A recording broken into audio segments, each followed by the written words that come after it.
ரொம்ப முக்கியமான ஒரு ஆள் வந்து அரிமத்தையா ஊரானாகிய யோசேப்பு. இந்த பழைய ஏற்பாட்டு யோசேப்பு கிடையாது. இன்னைக்கு யோசேப்புன்னு சொன்னாலே அந்த யோசேப்பு கிடையாது, இந்த யோசேப்பு தான். ஞாபகம் வச்சுக்கோங்க, சரியா? இந்த ஆள் வந்து ஒரு பணக்கார, ஒரு செல்வாக்கு மிக்க ஒரு யூத மத தலைவராக இருந்தார் என்று வேதம் சொல்லுது. அவர் என்ன பண்றாராம், போய் பொந்தியு பிலாத்து, அந்த தேசத்தினுடைய ஆளுநர், கவர்னர், டாப் ரோமன் அபிஷியல் யோசேப் என்ன பண்றாரு, பொந்தியு பிலாத்து கிட்ட போயிட்டு எனக்கு பாடி வேணும், பர்மிஷன் கொடுங்க, நான் இவர் அடக்கம் பண்ண விரும்புறேன் அப்படின்னு சொல்லிட்டு பிலாத்து கிட்ட பாடி கேட்கிறாரு. இயேசுனுடைய சரீரத்தை கேட்கிறாரு. பாடியை, இயேசுடைய சரீரத்தை யோசேப்புக்கு கொடுக்கிறார். யோசேப்பு போய் அடக்கம் பண்றார். இதுல மற்ற சுவிசேஷம் நமக்கு போதிக்குது, நிக்கதேமுன்னு இன்னொரு செல்வாக்கு மிக்க யூத மத தலைவரும் வந்து உதவி செஞ்சு ஒன்னா சேர்ந்து அவங்க இயேசுவை அடக்கம் பண்றாங்க. எப்படி அந்த பாடியை ப்ரிப்பேர் பண்ணாங்கன்னு பற்றி எவ்வளவு தகவல் சொல்லப்படுது.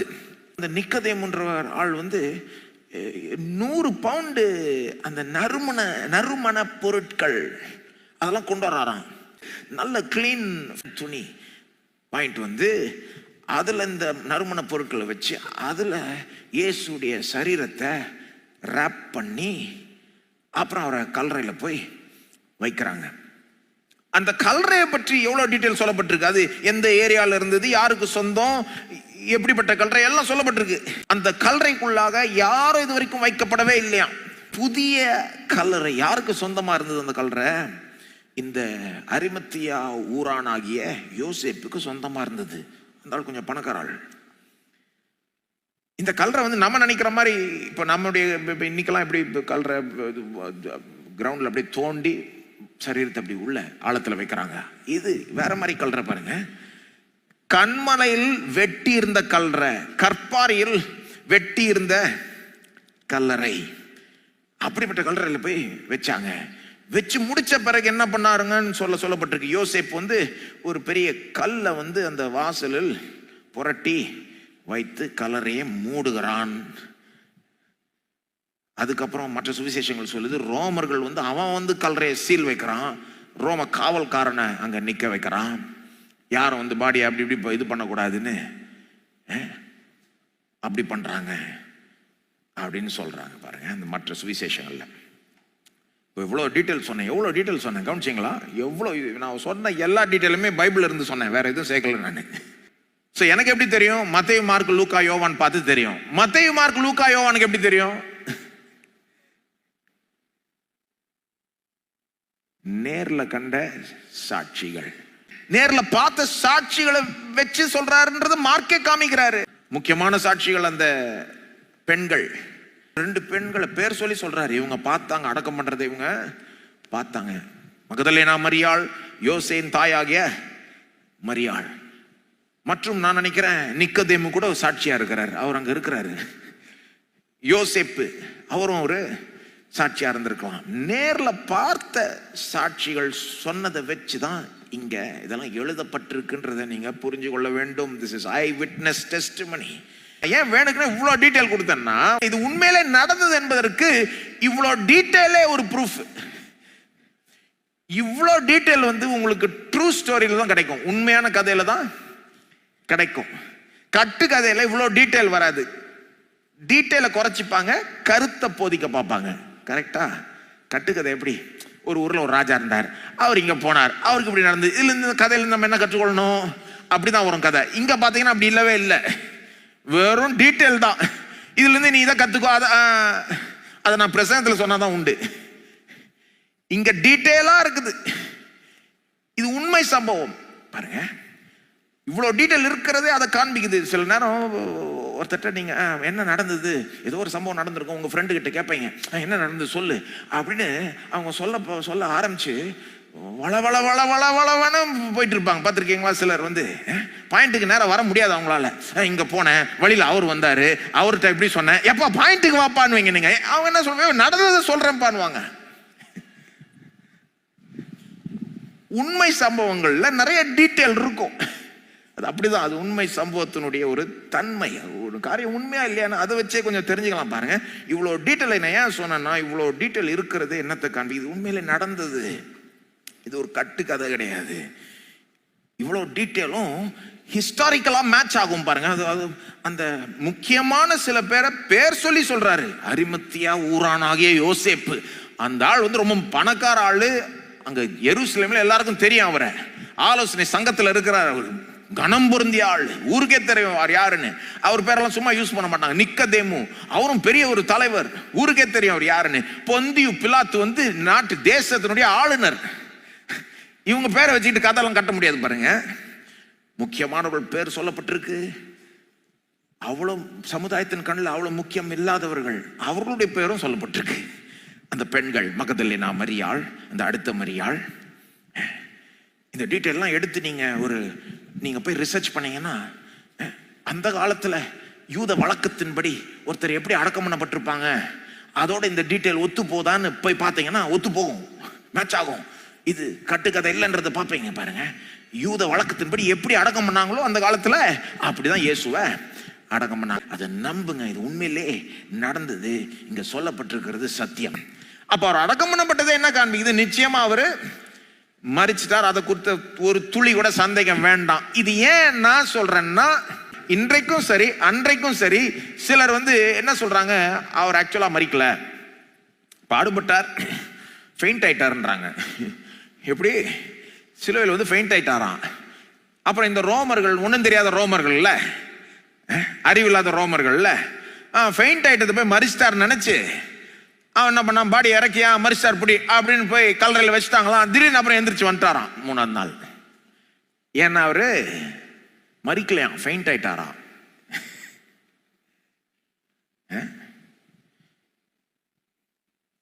சிலர் வேற விதமா சொல்லுவாங்க. ஆனா இந்த மாதிரி காரியம் வந்து இன்னைக்கு பேசப்பட்டது மட்டும் இல்ல, அன்றைக்கும் பேசப்பட்டது. இதெல்லாம் தெளிவுபடுத்தும்படி, இல்ல அவர் உண்மையிலே மரிச்சிட்டார் என்பதற்காகவே அடக்கத்தையும் சொல்லி காமிக்கிறாங்க. அதையும் விடல, இல்ல இதையும் கவனி நின்னு. அவர் வெறும் சிலுவையில மரிச்சான்றது, அதுக்கப்புறம் போய் அடக்கம் பண்ணாங்க, இப்படிதான் அடக்கம் பண்ணாங்கன்னு சொல்றாங்க இங்க. அதுவும் மார்க் வந்து இதை வலியுறுத்தே சொல்லுகிறார். நல்லா கவனிங்க. யோசேப்பு போய் பிலாத்து கிட்ட பர்மிஷன் கேட்டார் இயேசு பாடி பெற்றுக்கொள்றதுக்கு. பிலாத்து பேசுறாரு. இப்போ பிலாத்து ரியாக்ஷன் கிடைக்குது பாருங்க. அவர் இத்தனை சீக்கிரத்தில் மரித்து போனாரா என்று பிலாத்து ஆச்சரியப்பட்டு 100க்கு அதிபதியை அழைப்பித்து, அவர் இதற்குள்ளே மரித்தது நிச்சயமா என்று கேட்டான். 100க்கு அதிபதியினாலே அதை அறிந்து கொண்ட பின்பு சரீரத்தை யோசேப்பினிடத்தில். இப்ப என்ன நடக்குது பாருங்க. செக் பண்றாரு, கன்ஃபார்ம் பண்றாரு. சைட்ல இருக்கிற இன்சார்ஜ் ஆளை கூப்பிட்டு மரிச்சிட்டாரா? அவன் சொல்றான் மரிச்சிட்டார், கன்ஃபார்ம் சார். அப்புறம் தான் பாடிய கொடுக்குறாங்க. ரோமர்கள் பாருங்க, ஒன்றும் தெரியாதவங்க ஒன்றும் கிடையாது. அவனுங்க ஈவிரக்கம் இல்லாம இருந்திருப்பானுங்க. ஆனா they were ruthless but efficient பாருங்க. அவன் எதை செஞ்சாலும் பர்ஃபெக்டா. இன்னைக்கு அவன் போட்ட ரோடு இன்னைக்கு வரைக்கும் இருக்குது, ரோமர்கள் போட்ட ரோடு. அவன் ஒன்றும் தெரியாத ஒன்றும் கிடையாது. ஃபெயிண்ட் ஆனவரை போய் மரிச்சிட்டாருன்னு நினைக்கிற ஆள் ஒன்றும் கிடையாது. எல்லாத்தையும் செக் பண்ணி கரெக்டா பண்ற ஆட்கள் பாருங்க. இன்றைக்கு வந்து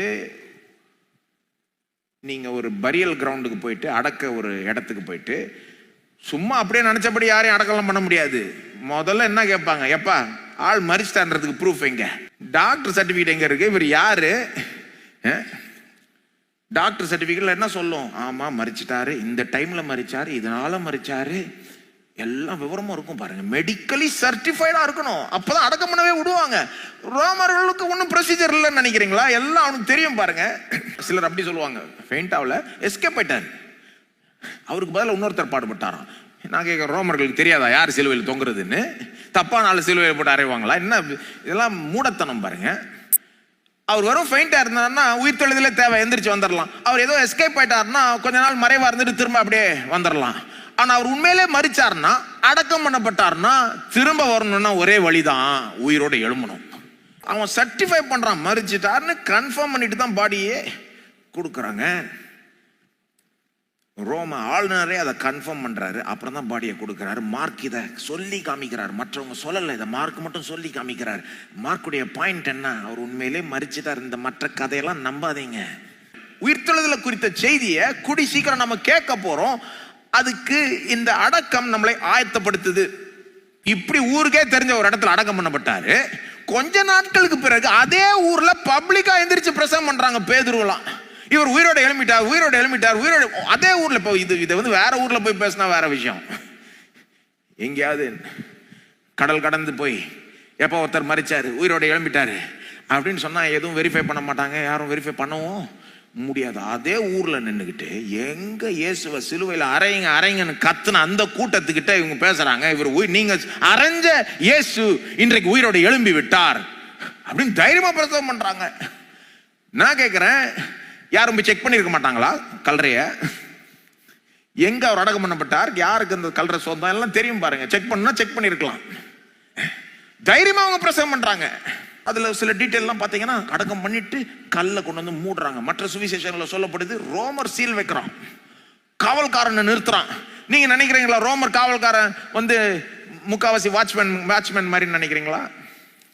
மன்னிக்கவும், ஒரு விதத்தில் நான் வாட்ச்மேனுங்களை கண்டு பரிதாபப்படுறேன். ஏன்னா ரொம்ப கஷ்டமான வேலை. நைட்டெல்லாம் முழிச்சிட்டு இருக்குன்னா என்ன, அது அநியாயமா இருக்கு. ஒரு விதத்தில் நைட்டு வந்து தூங்குறதுக்கு அதில் போய் நைட்டெல்லாம் முழிச்சிட்டு இருக்கணும்னா ரொம்ப கஷ்டமான வேலை. அப்போ அவங்க தூங்குறப்போ நான் புரிஞ்சுக்கிறேன்.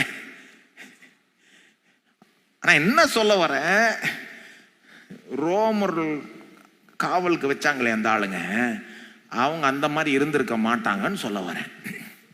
இவங்கெல்லாம் பாருங்க ப்ரொஃபஷனல்ஸ். அவன் சீல் வச்சு காவல் நிக்கிறான். இவ்வளோ நடந்தும் ஞாயிற்றுக்கிழமை அந்த கல்லும் தள்ளப்பட்டிருக்கு. இவனுங்களும் ஒன்றும் அதை, இவனுங்களுக்கு என்ன நடந்ததுன்னு அப்படியே முழிச்சுக்கிட்டு இருக்கிறாங்க. அங்க ஒரு தூதனும் உட்காந்துக்கிட்டு இவர் இங்க இல்ல, இவர் உயிரோட எழும்பிட்டான்னு சொல்றாருன்னா உங்களுக்கு ஆச்சரியமா இருக்கும். அவருடைய அடக்கத்தை குறித்த விவரங்கள், அவருடைய உயிர்த்தெழுதலை குறித்த செய்தியை கேட்கும்படி நம்பும்படி நம்மை ஆயத்தப்படுத்துது. ஏன் முக்கியம்? இதெல்லாம் சரித்திர உண்மைகள். இதன் அடிப்படையில் தான் நம்முடைய விசுவாசமே கட்டப்பட்டிருக்கு, நம்முடைய வாழ்க்கையை கட்டப்பட்டிருக்கு. அவருடைய மரணம், அடக்கம், உயிர்த்தெழுதல் அடிப்படையில். இது இல்லைன்னா நமக்கு ஒண்ணுமே கிடையாதுங்க. நான் இங்க பிரசங்கம் பண்ணி பிரயோஜனமே கிடையாது. நான் வீட்டுக்கு போயிடலாம் இப்பவே. அவர் சிலுவையில் மரிச்சது உண்மை இல்லைன்னா, அவர் அடக்கம் பண்ணது உண்மை இல்லைன்னா, அவர் உயிரோட எழும்பினது உண்மை இல்லைன்னா எல்லாத்தையும் இழுத்து மூடிட்டு போயிட்டே இருக்கலாம். ஆனா அது உண்மையா இருக்கிறதுனால தான் இங்க வார வாரம் நடக்குது சர்வீஸ். வார வாரம் பிரசவம் பண்றோம், ஒரு நம்பிக்கையோட பிரசவம் பண்றோம். நீங்களும் நம்பிக்கையோட கேட்கறீங்க, அவரை நம்புறோம், தொடர்ந்து வாழ்க்கையில் முன்னேறிட்டு இருக்கிறோம். என்ன பிரச்சனைனாலும் அவரை நோக்கி கூப்பிடுறோம், இயேசுவே எங்களுக்கு உதவ ஆண்டவரே அப்படின்றோம். இப்ப இதுலதான் வாழ்க்கையா இருக்குது. அதனால இதுல உறுதியா இருக்கணும். ஆமா, அவர் மரிச்சார், அடக்கம் பண்ணப்பட்டார், உயிரோட எழும்பி விட்டார். இரண்டாவது, எந்த அளவுக்கு இயேசு அவருடைய அடக்கத்துல கனப்படுத்தப்பட்டார் என்பதை கவனிக்க வேண்டும். ரொம்ப இயேசு இங்க கனப்படுத்தப்படுற பாருங்க. சிலுவையில் அவமானப்படுத்தப்பட்டார், ஆனால் அடக்கத்தில் கனப்படுத்தப்படுகிறார். இப்ப நான் கொஞ்சம் பேக்ரவுண்ட் சொல்ல வேண்டியது அவசியமா இருக்கு. ஏன்னா நம்ம என்ன நினைச்சுப்போம், அந்த காலத்துல சிலுவையில் அரைஞ்சவங்கள இப்படிதான் பண்ணுவாங்க போல இருக்கு.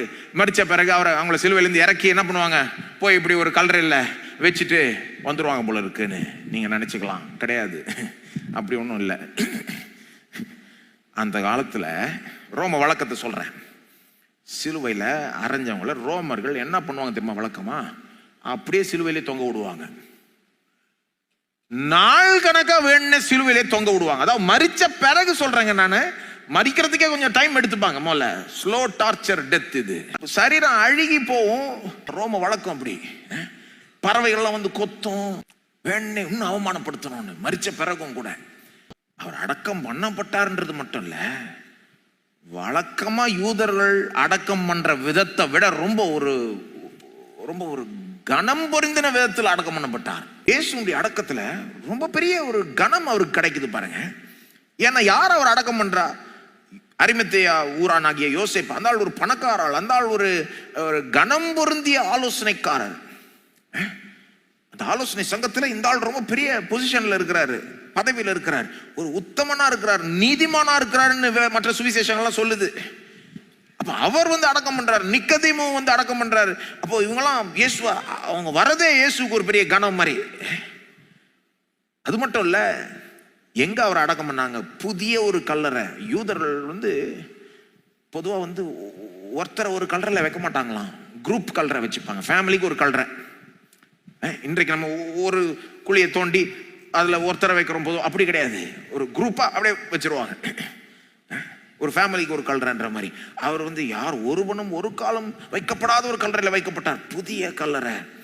எவ்வளவு பணம் செலவழிக்கப்பட்டு தெரியுமா இயேசுனுடைய அடக்கத்துல?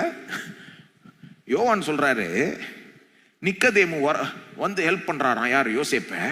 100 பவுண்டு நறுமண பொருட்களை கொண்டு வராராம். 100 பவுண்டுனா இன்றைக்கு கணக்கின்படி 72 பவுண்டு வெயிட், அல்லது 33 கிலோகிராம் வெயிட் சொல்றேன், நறுமண பொருட்கள். இதை வந்து வேத வல்லுநர்கள் ஆராய்ச்சி பண்றவங்க இன்னைக்கு இது வாங்கினா எவ்வளவு இருக்கும், இதனுடைய விலை என்னவா இருந்திருக்கும் அப்படின்னு கால்குலேட் பண்றவங்க என்ன தெரியுமா சொல்றாங்க, அந்த காலத்துல இந்த பொருட்களை சோர்ஸ் பண்றதே கஷ்டம், இன்னும் கஷ்டமா இருந்தது, அதனுடைய விலை ரொம்ப அதிகமா, ஸோ ஆகவே பல கோடிகளாக கூட இருந்திருக்கலான்றாங்க. இன்றைக்கு இப்படிப்பட்ட செலவுல ஒருத்தர் அடக்கம் பண்ணா கிறிஸ்தவங்க என்ன சொல்லுவாங்க, கொட்டி வச்சிருக்கு போல இருக்கு, இது தேவையா? இயேசுனுடைய அடக்கத்துல ரொம்ப பெரிய பணம் செலவிடப்பட்டது. ஏன்? யோசேப்பு நிக்கதேமுலாம் கொஞ்சம் பெரிய ஆளுங்களா இருந்தாங்கன்றாங்க. சரித்திர வல்லுநர்கள் சொல்றாங்க ரொம்ப பெரிய பணக்காரங்களா இருந்தாங்க, ரொம்ப செல்வந்தர்களா இருந்தாங்க. அவங்க வந்து இயேசுவை கனப்படுத்துறான், வேணுக்குன்னு இவ்வளவு செலவழிச்சு பண்றான். பெரிய ராஜா மரிக்கிறப்போதான் இந்த மாதிரி செலவழிப்பாங்களாம். ராஜாவுடைய லெவலுக்கு அவரை அடக்கத்தை பண்றான். சிலர் நினைக்கிறாங்க அவர் சிலுவையில் ஆவணப்பட்டார், அப்புறம் உயிரோட எழும்போதுதான் கனப்படுத்தப்பட்டார். கிடையாது, கனப்படுத்துறது வந்து அடக்கத்திலே தொடங்கிடுச்சு. உயிர் தெழுதல் அதுல உச்சகட்டமா போகுது. இயேசு ரொம்ப பெரிய விதத்துல கனப்படுத்தப்படுகிறார் அந்த அடக்கத்துல. எப்படி இது வழக்கமா விட்டா இப்படி நடந்திருக்காது, எப்படி இப்படி நடந்தது? இந்த யோசேப்பு வந்து ரொம்ப தைரியமா இறங்கி வேலை செஞ்சிருக்கிறாரு. நல்ல கவனிங்க, கனம் பொருந்திய ஆலோசனை காரணம் அரிமத்தியா ஊரானும் தேவனுடைய ராஜ்யம் வர காத்திருந்தவனுமாகிய யோசேப்பு என்பவன் வந்து பிலாத்துவினிடத்தில் துணிந்து போய் இயேசுடைய சரீரத்தை கேட்டான். துணிந்து போயினா அது தைரியத்தை விட இன்னொரு லெவல் அதிகம், வழக்கத்துக்கு மாறான ஒரு தைரியம். துணிந்து போய் இயேசுடைய சரீரத்தை பிலாத்துவினிடத்துல கேட்டான். நிறைய பேர் கோலத்தனமா ஓடிட்டாங்க. ஒரு சிலர் தான் இந்த மாதிரி தைரியத்தோட இந்த நேரத்துல நிக்கிறாங்க. ஓடினவங்கள சீஷர்களும் ஒண்ணு. இயேசுனுடைய மிக முக்கியமான க்ளோஸான 12 சீஷர்கள் யாருமே இல்லை இப்ப சீன்ல. நாம அவங்களதான் எதிர்பார்த்திருப்போம். இப்ப இயேசுடைய சீஷர்கள் வந்து நிப்பாங்கன்னு எதிர்பார்த்தா அவங்க வரல. யாரோ தெரியாத ஒரு ஆள், யோசேப்புன்ற ஒரு ஆள் வராரு. அவர் துணிந்து போறாரு. கான்ட்ராஸ்ட காமிக்கிறார் வேணே மார்க்கு. அவங்கெல்லாம் போயிட்டாங்க, கோலத்தனமா போயிட்டாங்க. இவர் யோசேப்பு துணிந்து போய் பாடியை கேட்கிறார். ஏன் துணிந்து போய்? அவருடைய தைரியத்தை உங்களால் புரிஞ்சுக்க முடியுதா? யோவான் தெளிவுபடுத்துறாரு. ஆக்சுவலா இவர் ரகசிய சீஷனா இருந்தாரு. ரகசிய சீஷன் என்னது? வெளியே காமிச்சுக்கல. இயேசுவை நம்புறார் போல இருக்கு, இயேசுவை ஏதோ ஒரு விதத்துல ஃபாலோ பண்ணிட்டு இருக்கிறார் போல இருக்கு, இயேசுடைய போதனைகளை கேட்டிருப்பார் போல இருக்கு, இயேசு செஞ்சதெல்லாம் கேள்விப்பட்டிருப்பார் போல இருக்கு. ஆனா ரகசியமா நம்புறார், ரகசியமா ஃபாலோ பண்றாரு, வெளியே காமிச்சிக்க மாட்டாரு. ஏன்? வெளியே காமிச்சா இவரை சுத்தி இருக்கிறவங்க எல்லாம் இயேசுவை வெறுக்கிற ஆட்கள், இயேசுவை கொலை செய்யணும்னு திட்டம் போட்ட ஆட்கள், அவருடைய காலீக்ஸ் எல்லாமே இயேசுவை வெறுக்கிறாங்க. ஆகவே வெளியே காமிச்சிக்கவே மாட்டாரு. ஆனா உள்ள இயேசு மேல ஒரு நம்பிக்கை இருக்குது, ஏதோ இயேசுவை பிடிக்குது அவருக்கு. ஆனா திடீர்னு இப்போ இதுவரைக்கும் வெளியே காமிச்சிக்காத ஆளு திடீர் வந்து இப்ப எல்லாத்தையும் அப்படியே வெளிப்படுத்திடுறாரு. இயேசுக்காக இவ்வளவு ஒரு போல்ட் ஸ்டாண்ட் எடுக்கிற, இயேசுடைய பாடியை பெற்றுக்கொண்டு அவ்வளவு கனப்படுத்துறாரு. இதை கொஞ்சம் யோசித்து பார்க்கணும். நாம ரோம அரசாங்கம் பிலாத்து தான் இயேசுவை தேச துரோகின்னு தீர்த்து மரண தண்டனை கொடுத்து சிலுவையில அறைய வச்சிருக்கிறார். சரிங்களா? இப்ப போய் எனக்கு அவருடைய பாடி வேணும்னு பிலாத்துக்கிட்டே போய் கேட்டா அந்த பாடியை பெற்றுக்கொண்டு அந்த பாடிக்கு அவ்வளோ இயேசுக்கு அவ்வளோ கனப்படுத்தி ஒரு அடக்கத்தை கொடுத்தா, ஒருவேளை ரோம அரசாங்கமே இந்த ஆளை சந்தேகப்படும். தேச துரோகின்னு நான் சொல்லி சிலுவையில் அறைய வச்சிருக்கிறேன், இவருக்கு போய் இவ்வளோ கனமா? அப்ப நீ யாரு? நீனும் எங்க தேசத்துக்கு துரோகம் செய்றியா? உன்னையும் இன்வெஸ்டிகேட் பண்றோம் அவன் நினைக்கலாம். ஒருவேளை இவருடைய பியர்ஸ், இவருடைய கலீக்ஸ், இவர் கூட வேலை செய்யறவங்க, அந்த ஆலோசனை சங்கத்தில் இவர் கூட இருக்கிறவங்க எல்லாம் கேள்விப்பட்டா இவருக்கு என்ன நடக்கலாம்? யோசித்து பாருங்க. அவருடைய யூத நண்பர்களால் அவர் ஒதுக்கப்படலாம், தள்ளப்படலாம். யோசித்து பாருங்க. அதனால்தான் துணிந்துன்னு சொல்லப்பட்டிருக்கு. ரோமர்கிட்ட இருந்து வர பிரச்சனையை விட இந்த யூதர்கிட்ட இருந்து வர பிரச்சனை தான் பெருசு. இது அவங்க கேள்விப்பட்டாங்கன்னா அவருடைய பதவி போகலாம், பதவியை இழக்கலாம், அவருடைய அந்தஸ்தை இழக்கலாம், அவருடைய சமுதாயம் அவரை ஏற்றுக்கொள்றது, அவருடைய அந்த சமுதாயம், அவருடைய வட்டாரம், அவருடைய சர்க்கிள் எல்லாம் பொல்லாத ஆட்கள். அந்த சர்க்கிள்ல முக்காவாசி பேர். அவருடைய பணத்தை கூட இழக்கலாம், வாய்ப்பு உண்டு. சொல்ல போனா அவருடைய ஜீவனே இழக்கலாம். இயேசுவை கொலை செய்யணும் திட்டமிட்டு சாதிச்சவங்க. இப்ப இவர் இயேசுக்காக இப்படி ஒரு போல்ட் ஸ்டாண்ட் எடுத்தா எல்லாத்தையுமே இழக்கிறதுக்கு வாய்ப்பு உண்டு. இதெல்லாம் தாண்டி தான் செஞ்சார். அதனாலதான் மார்க் சொல்றாரு, துணிந்து போய் கேட்கிறாருன்னு. இயேசு உயிரோட எழும்ப போறாருன்னு அவருக்கு தெரியலன்னு நினைக்கிறேன். நான் தெரியாமலே இவ்வளவு போய் செய்யறாரு. இயேசு உயிரோட எழும்ப போறாருன்னு அவருக்கு தெரிஞ்சதுன்னு நினைக்கிறீங்க நீங்க? அப்படி எதிர்பார்த்தாருன்னா ஏன் அடக்கம் பண்ணிட்டு பெரிய கல்லை கொண்டு வந்து அடைச்சிட்டு போனோம்? இயேசுக்கு என்ன இன்னும் கொஞ்சம் கஷ்டமாக பார்க்கறாரா ஈஸ்டர் ஞாயிறு அன்றைக்கு வெளியே வர்றதுக்கு? உயிர் தெழுதல அவரும் எதிர்பார்க்கல, யாரும் எதிர்பார்க்கலங்க. இயேசுடைய சொந்த சீஷர்கள் கூட அவர் உயிரோட எழும்புவாருன்னு எதிர்பார்க்கவே இல்லை. இயேசு ஆக்சுவலா சொன்னார், திரும்ப திரும்ப சொன்னார், நான் உயிரோட எழும்பேன், 3ஆம் நாள் உயிரோட எழும்பேன்னு சீஷர்கள்ட்ட சொன்னார். எல்லாத்தையும் சொல்ல, அவங்களே எதிர்பார்க்கல, இவர் எங்க எதிர்பார்த்திருப்பாரு? இவருக்கு அதெல்லாம் தெரிஞ்ச மாதிரி தெரியல. கனத்தோட அடக்கம் பண்ணாரு. இயேசு உயிரோட எழும்புவார்னு தெரியாமலே இவ்வளவு பண்ணிட்டாரு. ஆச்சரியமா இருக்கு இந்த மனுஷனை பார்க்கிறப்போ. தேவன் இதை செய்தார். யோசேப்பின் மூலமா ஆக்சுவலா யார் செஞ்சது? தேவன். இது வெறும் யோசேப்பினுடைய தைரியம் மட்டும் இல்ல, யோசேப்பு துணிந்து இறங்கி வேலை செஞ்சார்ன்றது மட்டும் இல்ல, தேவன் இப்படி பண்ணணும்னு யாருக்குன்னு திட்டம் பண்ணிட்டார். அவருடைய பிளானை ஒர்க் அவுட் பண்ணிட்டு இருக்கார். அதுக்குன்னு யோசேப்பு ஆயத்தப்படுத்தினார். அதுக்குன்னு யோசேப்பு இந்த காலத்துல எழுப்பினார். யோசேப்பை கொண்டு இதை செய்தார். தேவன் செய்தார். எப்படி எனக்கு தெரியும்னு சொன்னீங்கன்னா, முன்னாலே எழுதி வச்சிட்டார் தேவன். யோசேப்பு அப்போ எழுப்பின ஆளு. தேவன் 800 ஆண்டுக்கு முன்னாலேயே ஏசாயா 53ஆம் அதிகாரத்துல 9ஆம் வசனத்துல இயேசு இப்படிதான் அடக்கம் பண்ணப்படுவார்னு எழுதி வச்சிட்டார். அது தெரியுமா உங்களுக்கு? ஏசாயா 53 திரும்புங்க. 8ஆம் வசனம் பாத்தீங்கன்னா அவருடைய மரணத்தை சொல்லுது. ஜீவன் உள்ளோருடைய தேசத்திலிருந்து அறுப்புண்டு போனார். அப்புறம் 9ஆம் வசனம் அவருடைய அடக்கத்தை பற்றி ஒரு தீர்க்க தரிசனம். துன்மார்க்கருடைய அவருடைய பிரேத குழியை நியமித்தார்கள், ஆனாலும் எல்லாம் சொல்லுங்க, ஆனாலும் அவர் மரித்த போது ஐஸ்வர்யவானோடே இருந்தார். விட்டிருந்தா, ரோமர்கள்ட்ட விட்டிருந்தா துன்மார்க்கரோட தான் இருந்திருப்பாரு. அவனுங்க வேற விதமா நடத்திருப்பாங்க அவர் பாடிய. ஆனாலும் அவர் மரித்த போது ஐஸ்வர்யவானோடே இருந்தார். தேவன் முன்னாலே எழுதி வச்சிட்டார், மரிக்கிறப்போ ஐஸ்வர்யவானோட இருப்பார், ஐஸ்வர்யவானுடைய கல்லறையில இருப்பார். அப்படிப்பட்ட கணம் அவருக்கு கொடுக்கப்படும்னு அவர் எழுதி வச்சிட்டதனால கரெக்டா அந்த நேரத்துக்குன்னு ஒரு ஆள் எழுப்புறார். நாம நினைப்போம், ஆலோசனை சங்கத்துல போய் இயேசுக்கு சப்போர்ட்டா ஒரு ஆள் இருப்பாங்களா? பொல்லாத பரிசேயர்கள், சதுசேயர்கள், இயேசுவை வெறுத்தவங்க, அவங்க மத்தியில யாரும் இயேசு நம்ப மாட்டாங்கன்னு நினைப்போம். நாம கரெக்டா அங்கேயும் ஆள் வச்சிருக்கிறார். உங்களுக்கு தெரியுமா, தேவன் எல்லாத்துலயும் ஆள் வச்சிருக்கிறாரு. எல்லாத்துலயும் வச்சிருக்கிறார் பாருங்க ஆண்டவர். எப்பவுமே கரெக்டா அந்த ஆலோசனை சங்கத்துல ஒரு ஆள் இருக்கிறார். இதெல்லாம் தேவன் செய்கிற செயல். எல்லா காரியத்தையும் அவருடைய திட்டத்தின்படி சில காரியங்களை தேவன் ஒர்க் அவுட் பண்ணிட்டு வராரு.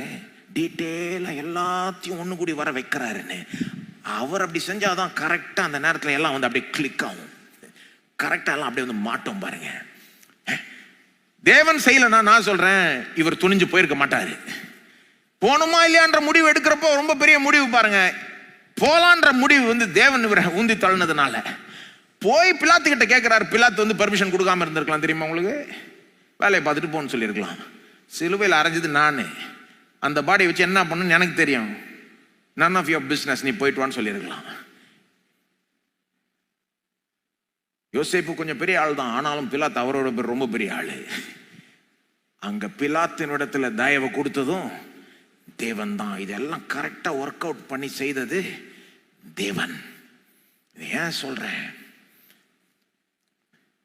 இதை நம்ம அப்ளை பண்ண வேண்டும். இன்றைக்கும் உங்க மத்தியில சிலர் இருக்கிறீங்க, தேவன் உங்களை ஆயத்தப்படுத்தி வந்து கொண்டிருக்கிறார். உங்களுக்குன்னு சில ஒரு பாதையை கொடுத்து, ஒருவேளை உங்கள் சிலருக்கு பதவிய, அந்தஸ்த, பணத்தை, ஒரு சமுதாயத்தில் ஒரு கௌரவத்தை, ஒரு ஸ்டாண்டிங்கை கொடுத்திருக்கலாம். ஏன் கொடுத்திருக்கிறார் யோசித்து பார்க்க வேண்டும். நீங்க கொஞ்ச காலமாவே சத்தியத்தை கேட்டுக்கொண்டு இயேசுவின் மேல இருக்கிற விசுவாசம், அன்பு பெருகி கொண்டிருக்கலாம். உங்களை ஆயத்தப்படுத்தியே வந்திருக்கலாம். இப்படியே ஒருவேளை நீங்களும் அவருக்காக, நீதி நியாயத்துக்காக ஒரு போல்ட் ஸ்டாண்டை நீங்க எடுக்கணும் என்பதை அதற்காக தேவன் அப்படி செஞ்சிருக்கிறாரா? யோசித்து பாருங்க. நான் எல்லார்ட்டையும் பேசல இப்போ, ஆனா நிச்சயமா ஒரு சிலர்கிட்ட பேசுறேன். சிலரை தேவன் கரெக்டா வச்சிருக்கிறாரு. ஒருவேளை நீங்களா இருக்கலாமான்றதை நீங்க தான் ஜெபம் பண்ணி பார்க்கணும். வெறும் விசுவாசத்துல வளர்ந்துட்டு மட்டும் இருந்தா பத்தாது. சில நேரம் ஒரு ஸ்டாண்ட் எடுக்கணும். இதுதான் இயேசுக்காக நான் செய்ய வேண்டிய காரியம். நீங்க ஒரு ஸ்டாண்ட் எடுக்க வேண்டிய ஒரு நேரம் வருங்க.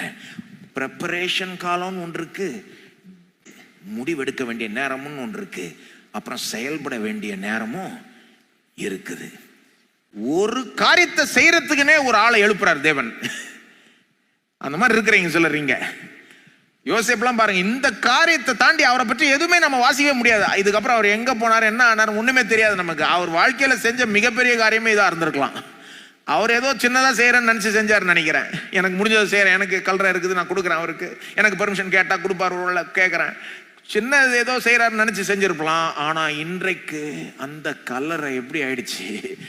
இயேசு அடக்கம் பண்ணப்பட்ட கல்லறைன்னு பேர் பெறல, அது இயேசு அந்த கல்லறையில இருந்து தான் வெளியே வந்தாருன்னு பேர் பெற்றுச்சு. காலியான ஒரு கல்லறை, உயிர்த்தெழுதலின் வல்லமையை உலகத்துக்கு எடுத்து காண்பிக்கிற ஒரு கல்லறையாய் அது பேர் பெற்று விட்டது. யோசேப்பு நினைச்சு கூட பார்த்திருக்க மாட்டார் அவர் செஞ்ச செயலுக்கு இப்படி ஒரு வேல்யூ இருக்குமோன்னு, காலாங்காலமா அது இங்க எழுதப்பட்டு பிரசங்கிக்கப்படுமோன்னு. நம்முடைய செயல்லாம் அந்த மாதிரிங்க, சாதாரணமா நினைச்சிட வேண்டாம். கடவுளுக்காக நீங்க ஒரு காரியத்தை துணிந்து செய்யறப்போ அதனுடைய எஃபெக்ட் தலைமுறை தலைமுறையா இருக்கும். சில காரியங்களை நம்ம இழக்க மாட்டோம்னு ஒன்றும் கிடையாது. சில நேரம் இழப்போம் சில காரியங்களை.